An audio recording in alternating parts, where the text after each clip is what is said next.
And welcome to this, the first tutorial on how to make your hunter for Guild66. Let's get straight into it. I'm going to make a School of Boars class staff hunter, but feel free to make whichever hunter you like. This tutorial will give you an idea of how to make your hunter, and then you guys follow the same steps that I go through and make any type of hunter that you want.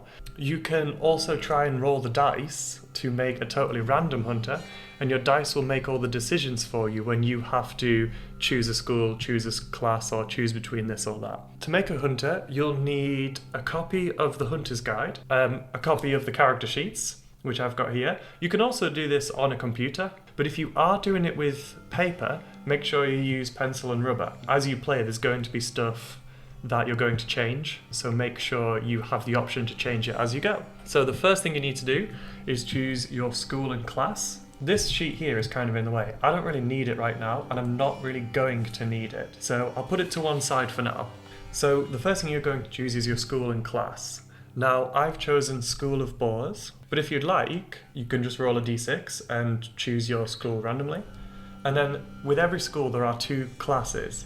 So for boars it's hammer or staff. I'm going to go staff. For elk it's longsword or glaive. For raven it's bow and slinger, and for owl it's sword and shield. So you could do like roll odds and evens to decide whichever one you want. Next, we're going to mark the skills we receive. Every class gets 3 skills, and for me it's athletics, which is a strength skill, says it just there, animal insight, which is an insight skill, and perception, which is an insight skill. So I've got 2 insight skills and 1 strength skill. The next thing we need to do is roll 4 d6s. Here they are.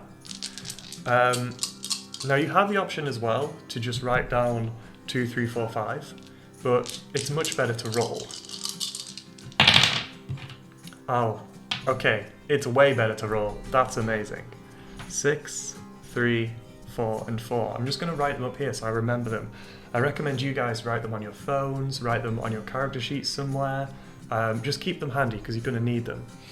We're going to assign those values to our stats. Now, keeping in mind the skills you've got, I've got insight and strength. My characters, like School of Boars, are generally quite strength orientated, but I'm not going to do that. I'm going to actually put a 4 in strength and a 6 in insight because I think that's cool.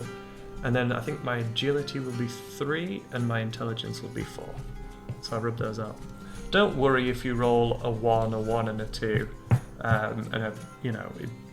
just roll with it. If your GM is kind and if you really don't like it, yeah, definitely roll again, or just re-roll the 1s if you want. That's an optional rule. But if you do find you've rolled a 1, a 1, a 1, and a 1, for whatever reason, don't worry too much. Like, you won't get bonuses when you roll the dice. It really will be totally random, but it won't totally ruin your game. Then we're choosing your abilities, signs and items from the list provided on the class page of the Hunter's Guide. So as we go through them, make sure you write them down in the right sections. So the first thing we look at in the Hunter's Guide is languages. You can speak, read and write lingua franca, so in abilities here I'll put lang for languages. I get lingua franca, which is the common tongue, and then I get to choose 1 hidden language from the list below. Fungfolk, Nekalin or Volsine, and I think I'll go Volsine. Keep in mind as well, these are of optional choices. You can roll your dice as well. I also get Reach, Deep Sleeper, which is pretty good, and then I get to choose out of the following: Arcane Adept or Bulldoze. I might go Arcane Adept, but Bulldoze is a very good skill. And again, you can just roll for that, odds or evens. Animal Tamer or Mimicry, I'm going to go Mimicry. And then I'm on to signs. Signs are down here.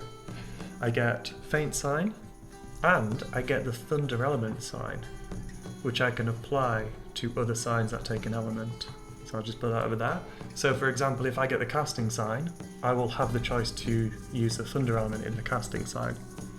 And I've got Fauna Sense. I also get the Essence sign, and I get to choose between Boar or Shedu. I'm gonna go Shedu. And again, you can just roll for that and keep it random.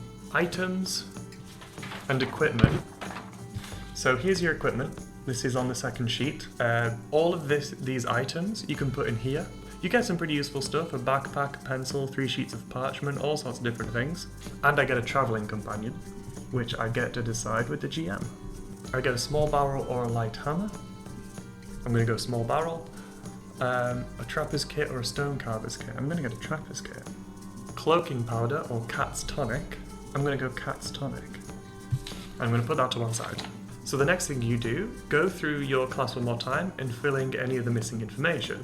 After you write down your ability signs and items, you write down your speed, which is 10 meters. The reason we do that after is because there are certain abilities that allow you to run faster. So if you have one of those abilities, you want to put it in your speed now. I'm going to roll for my health, roll 2d6. Now the dice were very kind to me with those ability modifiers. 5 isn't bad, I'll take it. And I get to add my strength modifier. So modifiers are found by halving and rounding down. Half of 4 is 2, half of 3 rounded down is 1, so 5 plus 2 is 7. Write down your noise, which comes from your class. My noise is 3. Noise is a kind of arcane feedback. So when you cast signs, they will all have a noise cost. If you can't tolerate the noise that your signs generates, then you'll faint. I can't tolerate a sign that costs more than 3 noise. Note down your armor and its AR rating.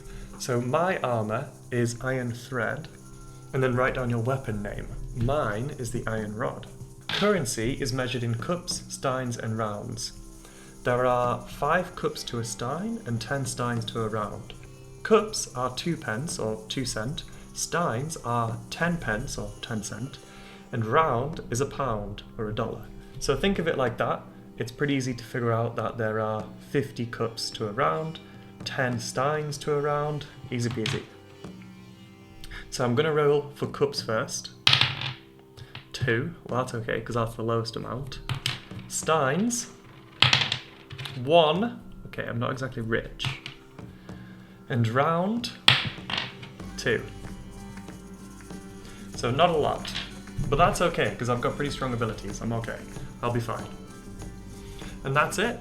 That's all it takes. It's as easy as that. Your character sheets are done. It's super quick, it doesn't take long, and it doesn't feel like there's a lot of customization. But as you play Guild66, you'll have opportunities to learn any ability, any sign that you want. You can learn new skills, any at all, and you can get almost any piece of equipment by crafting it yourself or buying it if it's available. So make sure not to be disheartened if you feel like your character isn't where you want them to be at level 1. Let me put that in. As you play, you will take downtime, which is time set aside just for you to work on your character, for them to become who you want them to become. If you want to play an amazing linguist, then you can take downtime to learn any of the languages you want as long as you've got some way to learn it, a teacher or a book or something. If you want to be a mad spell-slinging warrior of some sort, you can learn any sign you want and cast it as long as you have some way to learn the sign in the first place. You increase your max noise every time you level up, so if there's a sign that you want but you can't cast it yet, do some quests, fight some monsters, help some NPCs. With your GM, you'll level up, you'll increase your noise, and you'll become more powerful. There are also items you can use to increase your noise, and pieces of equipment you can use to cast signs that you don't yet know. You absolutely have the option to play the character you want to play. And my character's name is Billiam Winfandir.